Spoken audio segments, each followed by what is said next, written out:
오늘은 아잔 브라흐마의 술 취한 코끼리 길들이기에서 한 트럭의 소똥이라는 내용의 이야기입니다. 불쾌한 일들이 삶에는 일어난다. 그 일들은 모두에게 일어난다. 행복한 사람과 절망에 빠진 사람과의 유일한 차이는 그들이 재난에 어떻게 반응하는가이다. 당신이 해변에서 친구와 함께 멋진 오후를 보냈다고 상상해보자.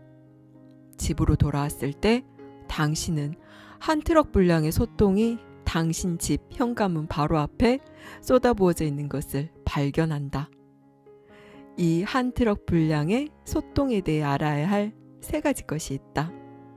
첫째, 당신은 그 소똥을 주문하지 않았다. 그것은 당신의 잘못이 아니다. 둘째, 당신은 어떻게 해야 할지 모른다. 누가 소똥을 그곳에 잔뜩 가져다 놓았는지 아무도 목격하지 않았다. 따라서 당신은 그것을 치우라고 누구에게 요구할 수도 없다. 셋째, 그 소똥은 불결하고 불쾌하며 고약한 냄새가 당신의 집안 전체를 채운다. 그것은 거의 견딜 수 없을 정도이다. 이 비유에서 당신 집 앞에 한 트럭 분량의 소똥은 삶에서 우리에게 쏟아 부어지는 불쾌한 경험들을 상징한다. 한 트럭 분량의 소똥과 마찬가지로 우리 삶에서 일어나는 비극적인 일들에 대해 알아야 할 세 가지 것이 있다. 첫째, 우리는 그것을 주문하지 않았다. 우리는 말한다. 왜 하필 나인가? 둘째, 우리는 어떻게 해야 할지 모른다. 아무도, 우리의 가장 친한 친구들조차도 그것을 가져갈 수 없다. 설령 그들이 그렇게 하려고 시도할지 몰라도. 셋째, 그것은 대단히 두려운 일이며 우리의 행복을 파괴한다. 그리고 그것의 고통이 우리의 삶 전체를 채운다. 그것은 거의 견딜 수 없을 정도이다. 한 트럭 분량의 소똥에 갇히게 되었을 때 반응하는 두 가지 방식이 있다. 첫 번째 방식은 소똥을 늘 가지고 다니는 것이다. 우리는 약간의 소똥을 주머니 안에 넣고 약간의 소똥은 가방에, 그리고 약간은 셔츠 안에 넣는다. 심지어 약간은 바지 속에 넣기까지 한다. 우리가 소똥을 늘 가지고 다닐 때 많은 친구를 잃는다는 사실을 우리는 발견한다. 가장 친한 친구들조차 별로 자주 우리와 가까이 있으려고 하지 않는다. 소똥 냄새가 나기 때문이다. 소똥을 가지고 다니는 것은 부정적인 마음, 다시 말해 분노와 좌절 등에 빠지는 것의 은유다. 그것은 불행한 환경에 처했을 때 드러내 보일 수 있는 자연스럽고 이해할 만한 반응이다. 하지만 우리는 그 결과로 많은 친구들을 잃는다. 왜냐하면 우리가 너무 심한 좌절에 빠져 있을 때 친구들이 우리와 함께 있는 것을 좋아하지 않는다는 건 역시 자연스럽고 이해할 만한 일이기 때문이다. 게다가 소똥 더미는 줄어들지 않으며 오히려 발효가 될수록 더 나쁜 냄새가 난다. 다행히도 두 번째 방식이 있다. 우리 앞에 한 트럭 분량의 소똥이 쏟아 부어질 때 우리는 한숨을 내쉬고는 이내 작업을 시작한다. 외바퀴 손수레, 쇠스랑, 갈퀴 등이 동원된다. 소똥을 손수레에 퍼담고 그것을 집 뒤로 끌고 가 정원에 파묻는다. 이것은 지치고 힘든 일이지만 우리는 안다. 다른 선택의 여지가 없음을. 때로는 아무리 힘들여 일해도 하루에 반수레밖에 소똥을 옮기지 못할 때도 있다. 하지만 우리는 불평하면서 절망 속으로 걸어 들어가기보다는 문제에 대해 무엇인가를 하고 있는 것이다. 날마다 조금씩 우리는 소똥을 퍼나른다. 소똥 더미는 날마다 줄어든다. 때로는 여러 해가 걸린다. 하지만 언젠가는 그 아침이 오고야 만다. 우리 집 앞의 소똥이 모두 사라진 것을 우리 자신이 보게 되는 아침이. 나아가 우리 집의 다른 장소에서 기적이 일어난다. 아름다운 꽃들이 풍성한 색채로 정원을 온통 뒤덮으면서 만발한다. 꽃들의 향기가 길 아래쪽까지 날아간다.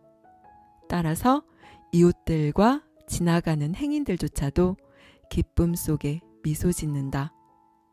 그런가 하면 정원 구석에 있는 과실수들은 열매들이 주렁주렁 매달려 가지가 거의 땅에 닿을 정도가 되었다.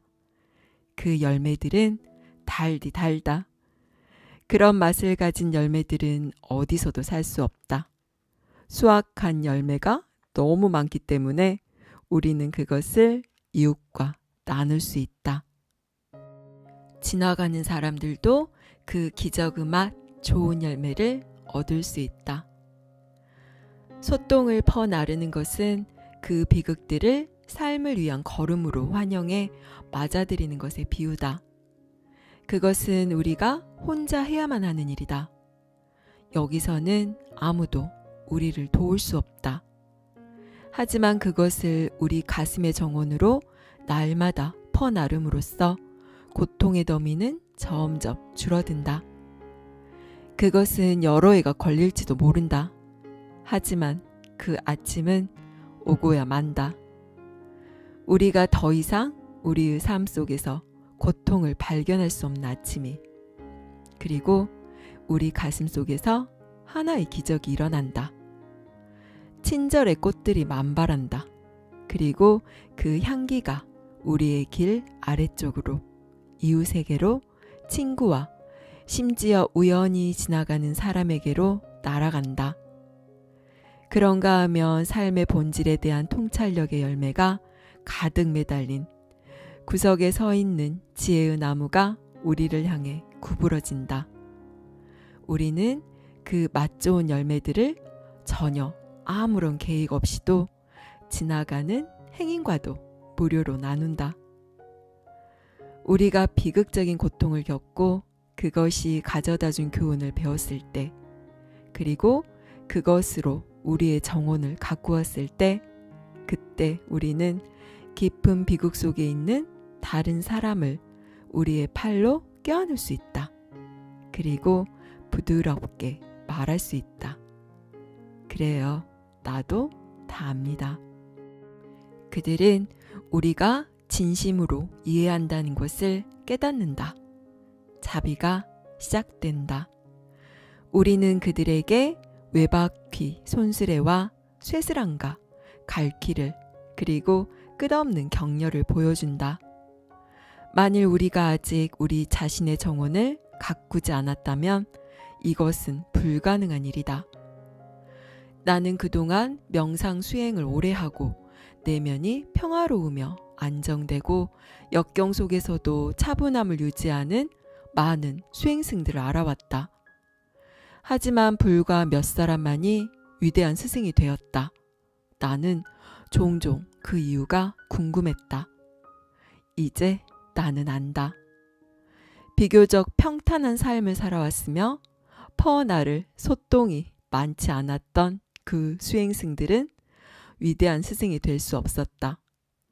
위대한 스승이 된 사람들은 실로 크나큰 시련을 겪으면서 묵묵히 그것들을 퍼날랐으며 풍요로운 내면의 정원을 가꾼 이들이었다. 내가 아는 거의 모든 수행승들이 지혜와 내적인 고요와 자비의 마음을 지니고 있었다. 하지만 더 많은 소똥을 가졌던 이들은 세상과 나눌 것을 더 많이 가지고 있었다. 나에게 있어 모든 스승들의 최고봉인 나의 스승 아잔차는 그 생애 초기에 그 집 문 앞에 수십 대의 트럭들이 와서 수십 대 트럭분의 소똥을 쏟아 부었음에 틀림없다. 이 이야기의 교훈은 이것이다. 만일 당신이 세상에 봉사하기를 원한다면, 만일 자비의 길을 따르고자 원한다면 다음번에 당신 삶에 비극이 일어날 때 당신은 이렇게 말해야 할 것이다. 우와, 내 정원에 뿌릴 거름이 더 많이 생겼군. 여기까지 아잠 브라흐마의 술 취한 코끼리 길들이기였습니다. 만일 당신 집 앞마당에 누가 한 트럭 분량의 소똥을 가져다 놓았다면 당신은 어떻게 하실 건가요? 그 소똥은 불결하고 불쾌하고 고약한 냄새에 그 누구와도 나눠 가질 수도 없으며 그 어느 누구도 대신 치워줄 수 없습니다. 자, 그럼 선택을 해야 합니다. 그 소똥더미 앞에서 털썩 주저앉아서 누가 왜 나에게 이 소똥들을 쏟아부었는지 계속해서 울면서 이 사람 저 사람에게 신세한탄을 하며 가는 곳마다 소똥 냄새를 풍길 수도 있고 잠시 화도 나고 원망의 마음도 들겠지만 이내 그 상황을 받아들이고 그 소똥들을 부지런히 내 삶에서 치워내는 방법이 있습니다. 당신은 어떤 선택을 하시겠습니까? 대부분의 사람들은 소똥더미 속에서 헤어나지를 못하고 그 속에서 파묻혀 지내다가 결국에는 그 소똥 냄새에 익숙해져서 자신이 소똥에 갇혀 있다는 것조차 의식하지 못하게 됩니다. 그렇게 평생을 소똥과 뒹굴다 자신의 삶을 소똥 냄새로 가득 채우게 되는 것이죠. 하지만 모든 역경과 고난에는 그 안에 숨겨진 신의 선물이 반드시 있습니다. 만일 삶에서 비극이라 생각되는 소똥더미가 쏟아진다면 그 속에서 허덕이며 평생 소똥 냄새를 풍기는 대신에 내 바로 발밑에 있는 소똥을 부지런히 치우다 보면 그 소똥이 주는 달콤하고 맛 좋은 열매들을 맛보게 되실 겁니다. 감사합니다. 사랑합니다.